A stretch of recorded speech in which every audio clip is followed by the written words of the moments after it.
நம்ம super singer junior season 10 பொறுத்த வரைக்கும் இதுல ஒவ்வொரு வாரமும் நடக்கிற காம்படிட்டிவ் ரவுண்ட்ல ரொம்பவே கஷ்டமான பாடலை தேர்ந்தெடுத்து அது அற்புதமா கியூட்டா பாடி அழுத்தி மக்களை பெரிய அளவுல கவர்ந்திருக்க திறமையான குழந்தை தான் ஆதியா. அவங்க இந்த வாரம் ட்ரம் சிவமணி அவர்கள் சிறப்பு விருந்தினரா வந்து கலந்துகிட்டு எஸ்பிபி அவர்களை கொண்டாடுற வகையில் நடத்தப்படுற செலிபிரேட்டிங் எஸ்பிபி ரவுண்ட்ல அரவிந்த் சாமியுடைய ரோஜா படத்துல இசைப்பியல் ஏ ரஹ்மானுடைய இசையில எஸ்பிபி மற்றும் சுஜாதா அவர்கள் பாடிய காதல் ரோஜாவை என்ற மெகாயிட்டான மெலடி பாடலை எடுத்து தன்னுடைய காந்த குரல்னால ரொம்பவே மனமுருக சாம சூப்பரா பாடி அழுத்தி ஒட்டுமொத்த அரங்கத்தை தேய்க்க விட்டு இருந்தாங்க.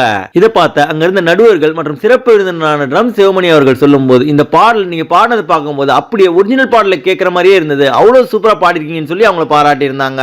அதை தொடர்ந்து எஸ்பிபி அவர்களை கொண்டாடுற வகையில் நடத்தப்பட்ட செலிபிரேட்டிங் எஸ்பிபி ரவுண்ட்ல இதுல பாடின குழந்தைகளிலே நம்ம ஆதி அவர்கள் தான் ரொம்ப சூப்பரா பாடி இருந்த காரணத்தினால அவங்க இதுல வெற்றி பெற்று அவங்களுக்கு எஸ்பிபி டிராஃபியும் வழங்கப்பட்டது. அவங்களுக்கு எங்களுடைய தமிழ் பெண் எக்ஸ்பிரஸ் சார்பில் வாழ்த்துக்களை தெரிவிச்சுக்கிறோம். ஆனா இப்ப நம்ம சூப்பர் சிங்கர் ரசிகர்களை பொறுத்த வரைக்கும் இந்த எஸ்பிபி ஸ்பெஷல் ரவுண்ட்ல நிறைய குழந்தைகள் இதை விட அற்புதமா பாடி இருந்தாங்க. இருந்தாலும் ஆதி அவர்களுக்கு எஸ்பிபி டிராஃபி வழங்கப்பட்டது ஏத்துக்கிற மாதிரி இல்லைன்னு விமர்சிச்சுட்டு வருது இப்ப பெரிய சர்ச்சையை ஏற்படுத்தியிருக்கு. மேலும் இதுல நம்ம ஆதி அவர்கள் வெற்றி பெற்று எஸ்பிபி டிராஃபி வாங்கினதை பத்தி நீங்க என்ன நினைக்கிறீங்கன்றதையும், அது மட்டும் இல்லாம நம்ம சூப்பர் சிங்கர் ஜூனியர் சீசன் 10ல ரொம்பவே அற்புதமா பாடி இத்தனை திறமை வாய்ந்த குழந்தைகள்ல உங்களுக்கு ரொம்பவும் பிடிச்சவங்க யாருன்றத மறக்காம கமெண்ட் செக்ஷன்ல தெரிவிங்க.